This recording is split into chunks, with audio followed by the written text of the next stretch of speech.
When I say anxiety, many of us know what I mean. Maybe someone even has someone in their life that suffers from anxiety.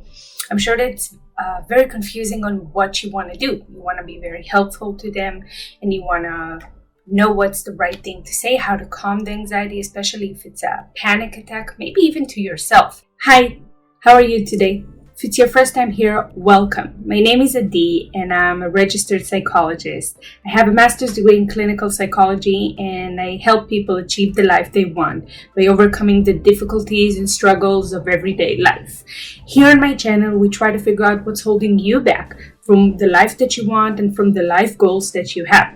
So please say hi in the comments down below. If it's your first time, tell me a little bit about yourself. And if you're returning, just say hi. Tell me how are you today. Please subscribe to my channel. I upload new videos every week on Tuesdays.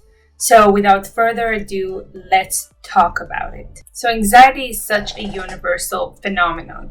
I'm not sure that there is anyone in the world who hasn't suffered from it or even seen it, even if it's not anxiety but more worries.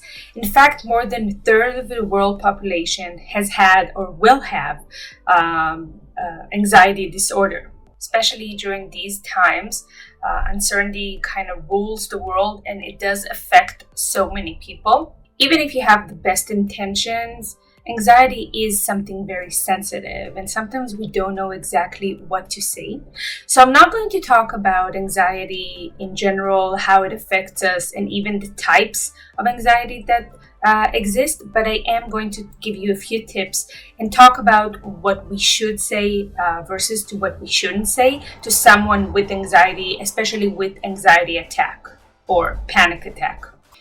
So here are the common things we tend to say and what we should say instead. The first thing is don't say calm down or just breathe.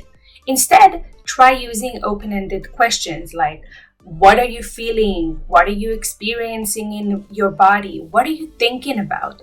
What happens that when we use open-ended questions, it does two things. The first thing, it helps to show that you care and that you are actually, you want to know what they're experiencing, what they're going through. The second thing is that while they have to answer whatever you're asking them, they have to kind of slow down their mind process, and it does help with the anxiety. They have to think about what to say and what to answer, and it can help with decreasing the anxiety levels that they're experiencing that moment. It can help not just with the mental slowdown or just showing that you care, but maybe even together or by themselves they can find great solutions to whatever they're experiencing. The second thing we usually say is don't worry or everything is going to be okay. Instead, try to show empathy. So you don't have to agree with everything that they're saying or the worst prediction that they're giving you, but instead it's important to show empathy. Instead of dismissing what they're experiencing, try to change the tone of voice, talk a little bit slower, show them that you're there with them in the experience, try to understand what they're going through. Remember that the goal is for them to feel heard, that they feel like they're not alone and there's space for whatever they're experiencing mentally, physically. Give them that empathy and space. Thirdly, try not to say, I have problems too. It's true that unity around problems does help, but we have to notice that we're not dismissing or missing on any important cues of anxiety and whatever they're going through. Instead, use your listening skill. Try to hear what is being said. Keep your worries and even anxiety or stress and tell it to someone else later, to a friend, to a close family member. It's true, emotional support goes both ways. You're helping them and you want to be helped, but it's important to see that during a panic attack, it's not the time to put your worries there. So kind of read the situation, see how they feel, see if it's the right time and if they will benefit from you feeling like they do, or maybe they just need to focus on them. Last and definitely not least, don't allow anxiety-preserving behaviors, such as, for example, clinging to the news. Why? First of all, because clinging to the news gives the sense that there is something to worry about. So obviously it does reinforce the anxiety.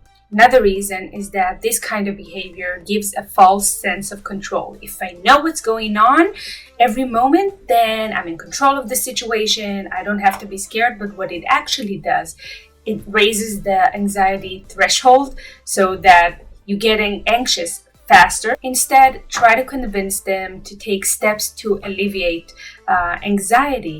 Try to tell them and remind them that clinging to the news does raise the anxiety, and maybe when they feel that, they should watch a funny TV show, read a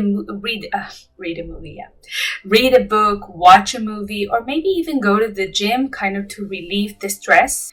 Remember, you can emotionally support and encourage healthy anxiety reducing behaviors. The key is empathy, open-ended questions.